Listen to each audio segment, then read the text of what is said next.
1910.1025. Appendix A Substance Data Sheet for Occupational Exposure to Lead.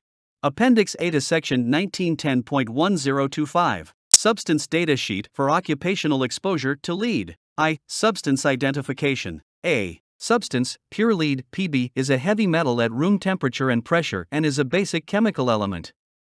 It can combine with various other substances to form numerous lead compounds. B. Compounds covered by the standard. The word lead, when used in this standard, means elemental lead, all inorganic lead compounds, and a class of organic lead compounds called lead soaps. This standard does not apply to other organic lead compounds. C. Uses. Exposure to lead occurs in at least 120 different occupations, including primary and secondary lead smelting, lead storage battery manufacturing, lead pigment manufacturing and use, solder manufacturing and use, shipbuilding and ship repairing, auto manufacturing, and printing. D. Permissible exposure. The permissible exposure limit, PL, set by the standard is 50 micrograms of lead per cubic meter of air, 50 micrograms per cubic meter, averaged over an 8-hour workday. E. Action level. The standard establishes an action level of 30 micrograms per cubic meter of air, 30 micrograms per cubic meter, time-weighted average, based on an 8-hour workday. The action level initiates several requirements of the standard, such as exposure monitoring, medical surveillance, and training and education.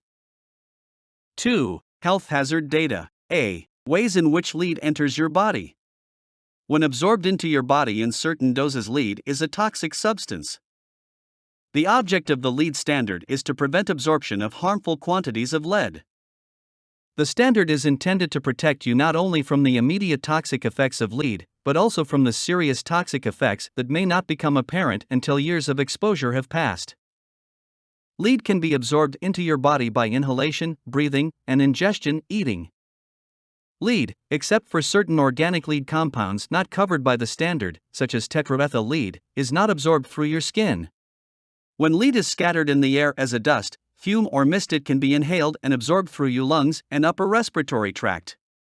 Inhalation of airborne lead is generally the most important source of occupational lead absorption.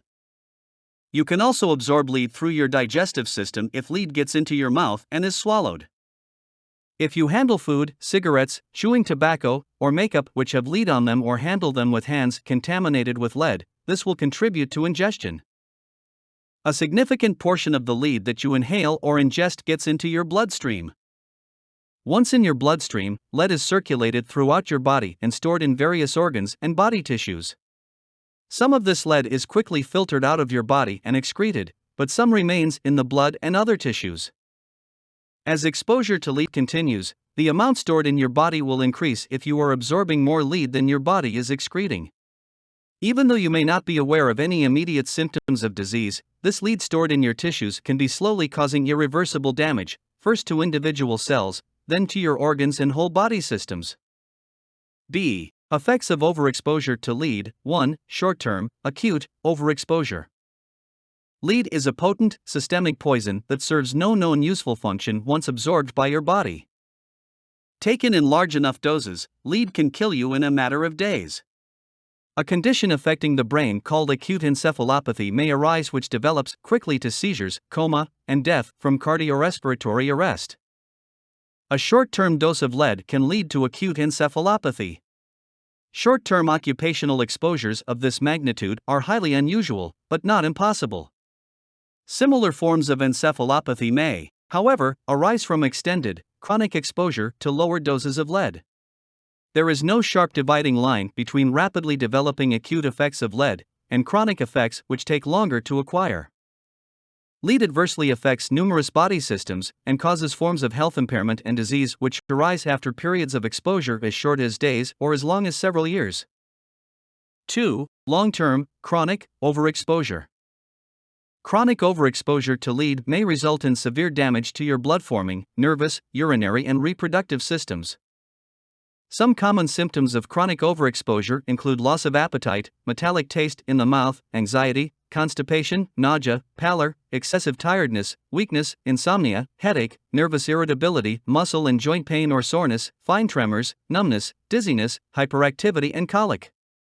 In lead colic, there may be severe abdominal pain. Damage to the central nervous system in general and the brain, encephalopathy, in particular, is one of the most severe forms of lead poisoning. The most severe, often fatal, form of encephalopathy may be preceded by vomiting, a feeling of dullness progressing to drowsiness and stupor, poor memory, restlessness, irritability, tremor, and convulsions. It may arise suddenly with the onset of seizures, followed by coma and death. There is a tendency for muscular weakness to develop at the same time. This weakness may progress to paralysis, often observed as a characteristic wrist drop or foot drop, and is a manifestation of a disease to the nervous system called peripheral neuropathy. Chronic overexposure to lead also results in kidney disease, with few, if any, symptoms appearing until extensive and most likely permanent kidney damage has occurred. Routine laboratory tests reveal the presence of this kidney disease only after about 2/3 of kidney function is lost. When overt symptoms of urinary dysfunction arise, it is often too late to correct or prevent worsening conditions, and progression to kidney dialysis or death is possible. Chronic overexposure to lead impairs the reproductive systems of both men and women. Overexposure to lead may result in decreased sex drive, impotence, and sterility in men. Lead can alter the structure of sperm cells, raising the risk of birth defects. There is evidence of miscarriage and stillbirth in women whose husbands were exposed to lead or who were exposed to lead themselves. Lead exposure also may result in decreased fertility and abnormal menstrual cycles in women. The course of pregnancy may be adversely affected by exposure to lead, since lead crosses the placental barrier and poses risks to developing fetuses. Children born of parents either one of whom were exposed to excess lead levels are more likely to have birth defects, mental retardation, behavioral disorders, or die during the first year of childhood. Overexposure to lead also disrupts the blood-forming system, resulting in decreased hemoglobin, the substance in the blood that carries oxygen to the cells, and ultimately anemia. Anemia is characterized by weakness, pallor, and fatigability as a result of decreased oxygen carrying capacity in the blood. 3. Health protection goals of the standard. Prevention of adverse health effects for most workers from exposure to lead throughout a working lifetime requires that worker blood lead, PBB, levels be maintained at or below 40 micrograms per 100 grams of whole blood, 40 g/100 g. The blood lead levels of workers, both male and female workers, who intend to have children should be maintained below 30 g/100 g to minimize adverse reproductive health effects to the parents and to the developing fetus. The measurement of your blood lead level is the most useful indicator of the amount of lead being absorbed by your body. Blood lead levels, PBB, are most often reported in units of milligrams, mg, or micrograms, g, of lead. 1 milligram equals 1000 g per 100 grams, 100 g, 100 milliliters, 100 milliliters, or deciliter, dl, of blood. These three units are essentially the same. Sometimes PBBs are expressed in the form of mg% or g%. This is a shorthand notation for 100 g, 100 milliliters, or dl. PBB measurements show the amount of lead circulating in your bloodstream, but do not give any information about the amount of lead stored in your various tissues. PBB measurements merely show current absorption of lead, not the effect that lead is having on your body or the effects that past lead exposure may have already caused. Past research into lead-related diseases, however, has focused heavily on associations between PBBS and various diseases. As a result, your PBB is an important indicator of the likelihood that you will gradually acquire a lead-related health impairment or disease. Once your blood lead level climbs above 40 g/100 g, your risk of disease increases. There is a wide variability of individual response to lead, thus it is difficult to say that a particular PBB in a given person will cause a particular effect. Studies have associated fatal encephalopathy with PBBS as low as 150 g/100 g. Other studies have shown other forms of diseases in some workers with PBBS well below 80 g/100 g. Your PBB is a crucial indicator of the risks to your health, but one other factor is also extremely important. This factor is the length of time you have had elevated PBBS. The longer you have an elevated PBB, the greater the risk that large quantities of lead are being gradually stored in your organs and tissues. Body burden. The greater your overall body burden, the greater the chances of substantial permanent damage.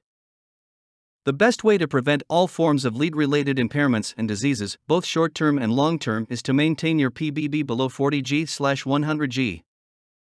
The provisions of the standard are designed with this end in mind. Your employer has prime responsibility to assure that the provisions of the standard are complied with both by the company and by individual workers. You as a worker, however, also have a responsibility to assist your employer in complying with the standard. You can play a key role in protecting your own health by learning about the lead hazards and their control, learning what the standard requires, following the standard where it governs your own actions, and seeing that your employer complies with provisions governing his actions. 4. Reporting signs and symptoms of health problems. You should immediately notify your employer if you develop signs or symptoms associated with lead poisoning, or if you desire medical advice concerning the effects of current or past exposure to lead on your ability to have a healthy child. You should also notify your employer if you have difficulty breathing during a respirator fit test or while wearing a respirator. In each of these cases, your employer must make available to you appropriate medical examinations or consultations. These must be provided at no cost to you and at a reasonable time and place.